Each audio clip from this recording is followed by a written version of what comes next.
आज Doubtnut app download करें। Doubtnut पर अपने सभी गणित, रसायन विज्ञान, भौतिक विज्ञान और जीव विज्ञान के डाउट्स का करो सफाया। बस प्रश्न की फोटो खींचो, एक ही प्रश्न को क्रॉप करो और तुरंत वीडियो सोल्यूशन पाओ। अभी डाउनलोड करें। प्रश्न है, आवेश संरक्षण का नियम क्या है?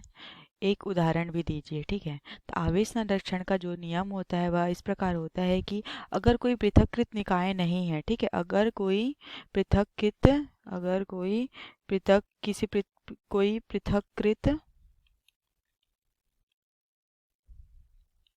निकाय नहीं है तो क्या होता है, ना ही आवेश उत्पन्न किया जाता। निकाय नहीं है तो आवेश ना ही उत्पन्न किया जा सकता है, ना ही नष्ट किया जा सकता है। ठीक है, इसे ही हम क्या बोलते हैं, आवेश संरक्षण का नियम बोलते हैं। क्या करते हैं, आवेश ना तो उत्पन्न किया जा सकता है, आवेश ना ही उत्पन्न किया जा सकता है,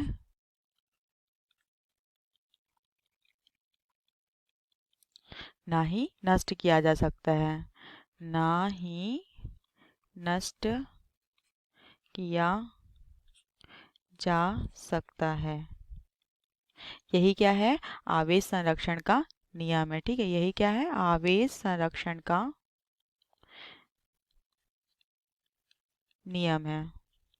ठीक है, जो आवेश संरक्षण का नियम होता है वह क्या होता है, सभी के लिए लागू होता है। ठीक है, आवेश संरक्षण का नियम क्या होता है, सभी के लिए लागू होता है, इसीलिए हम इसको क्या बोलते हैं, सार्वत्रिक नियम बोलते हैं। ठीक है, क्या बोलते हैं, सार्वत्रिक सिद्धांत बोलते हैं, क्योंकि यह सभी के लिए लागू होता है। ठीक है, क्या होता है, ये सभी के लिए लागू होता है। आइए हम इसका उदाहरण देख लेते हैं। तो इसका उदाहरण क्या होता है कि मान लो अगर हम लोग किसी कांच की छड़ को, ठीक है, क्या होता है कि किसी कांच की छड़ को अगर क्या करते हैं, रेशम की छड़ से रगड़ते हैं। ठीक है, कांच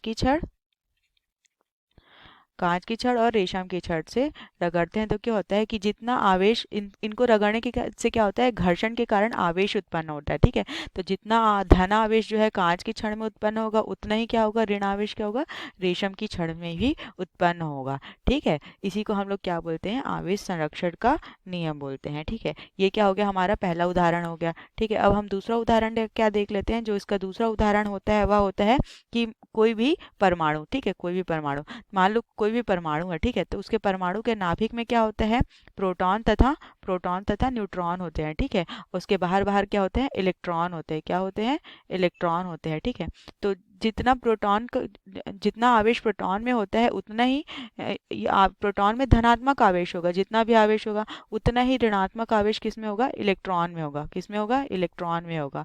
ऋणात्मक आवेश किस में होगा, इलेक्ट्रॉन में होगा। इसे ही हम क्या बोलते हैं, आवेश संरक्षण का नियम बोलते हैं। ठीक है, मतलब कोई भी न्यूनतम आवेश कितना होता है, जो भी न्यूनतम आवेश है वो क्या होता है,